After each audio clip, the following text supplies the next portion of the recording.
గద్దర్ అవార్డ్‌లో గద్దర్‌కి ఘోరంగా అవమానం జరిగిందా అనంటే నిజంగానే గద్దర్ అవార్డ్స్ ఫంక్షన్‌లో నిన్న జరిగినటువంటి 2026 సంవత్సరానికి ఇచ్చినటువంటి గద్దర్ అవార్డ్స్ వేడుకలో గద్దర్ కుటుంబానికి ఘోరంగా అవమానం జరిగింది. అదే కాదు చాలా ముచ్చట్లున్నాయి. అవి వివరంగా తెలుసుకునే ప్రయత్నం చేద్దాం. ఒకటి, గద్దర్ పేరు మీద అవార్డ్ ఇవ్వడమే ముఖ్యంగా చాలా వివాదాస్పదమైంది. ఎందుకంటే గద్దర్‌కు సినిమా రంగానికి పెద్దగా పరిచయం ఏముంది?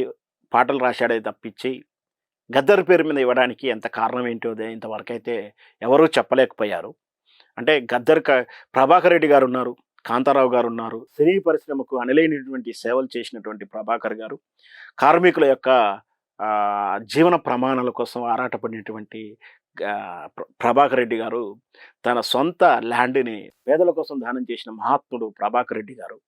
తెలంగాణ ప్రాంతానికి చెందిన వ్యక్తి. అతని పేరు మీద అవార్డు ఇచ్చినా సంతృప్తి పడేవాళ్ళు.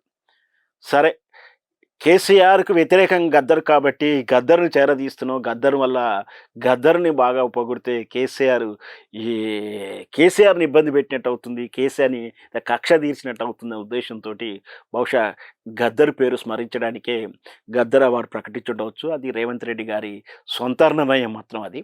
సరే, ఈ అవార్డు పేరు విషయం పక్కన పెడితే మరి గద్దర్ పేరు మీద ఇస్తున్న అవార్డులో చిహ్నం ఎక్కడ ఉంటుందంటే చిన్న ఫోటో ఉంటుంది, గద్దర్ ఫోటో. ఎందుకంటే పెద్ద ఫోటో పెడితే తీసుకునేటువంటి ఈ ఆంధ్ర నటులు ఎవరున్నారో తీసుకోమని అనుకున్నాడేమో. గద్దర్ అవార్డు షీల్డ్‌లో గద్దర్ ఫోటో గింత దూరంగా చూస్తే అస్సలే కనపడదు. దగ్గర నుంచి చూస్తే కనపడతది. ఇది వన్ పాయింట్. రెండవది, గద్దరు అవార్డు వేడుక నిన్న జరిగింది. ఇది మరి తెలంగాణ రాష్ట్ర ప్రభుత్వానికి చాలా వేదికలున్నాయి. తక్కువ ఖర్చులే వేదికలున్నాయి. అదేమిటంటే లలిత కళాతోరణం, రవీంద్ర భారతి, పీపుల్ ప్లాజా ఇట్లాంటివి చాలా ఉన్నాయి.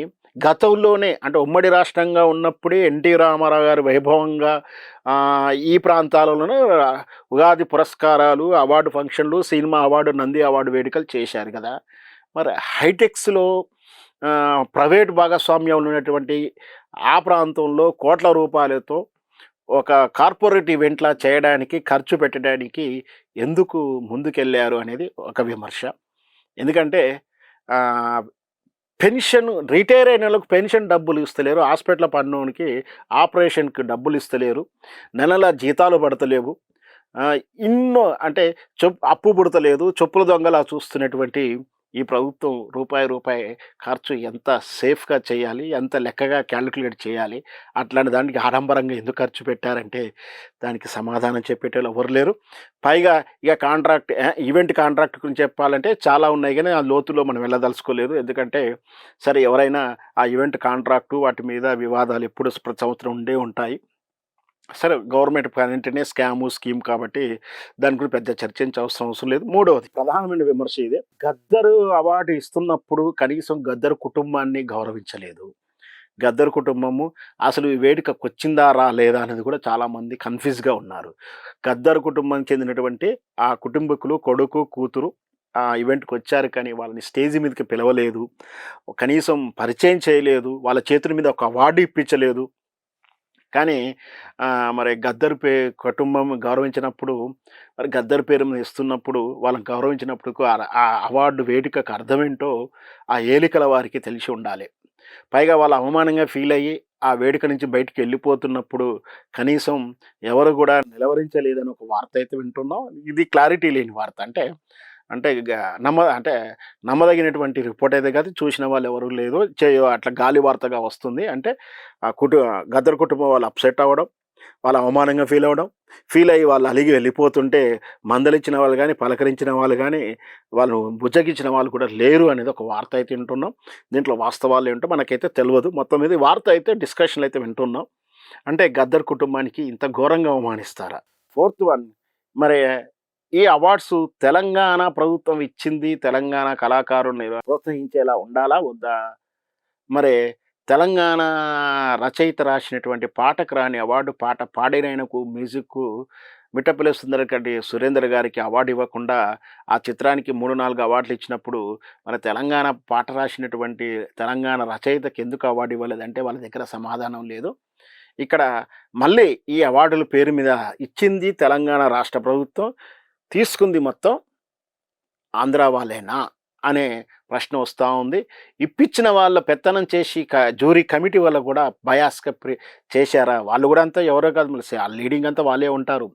ఆంధ్ర వాళ్ళు ఒక కులం చెందిన వాళ్ళే ఉంటారు. కాబట్టి వాళ్ళే పంచుకున్నారనే విమర్శ అయితే మనం ఎప్పుడు వింటున్నదే, ఇప్పుడు కూడా విన్నదే.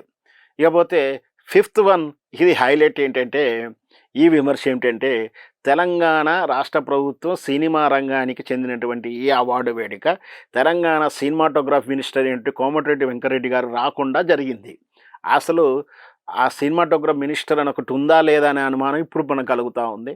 అండ్ ఆల్రెడీ కోమటిరెడ్డి వెంకరెడ్డి గారు స్పష్టంగా చెప్పారు, నా శాఖలో జరుగుతున్నటువంటి జీవోలకు నాకు సంబంధం లేదు, నన్ను ఎవరు కలవట్లేరు, నాకు సంబంధమే లేదని చెప్పి స్పష్టంగా మైకుల ముందల మీడియాకు స్పష్టంగా చెప్పాడు.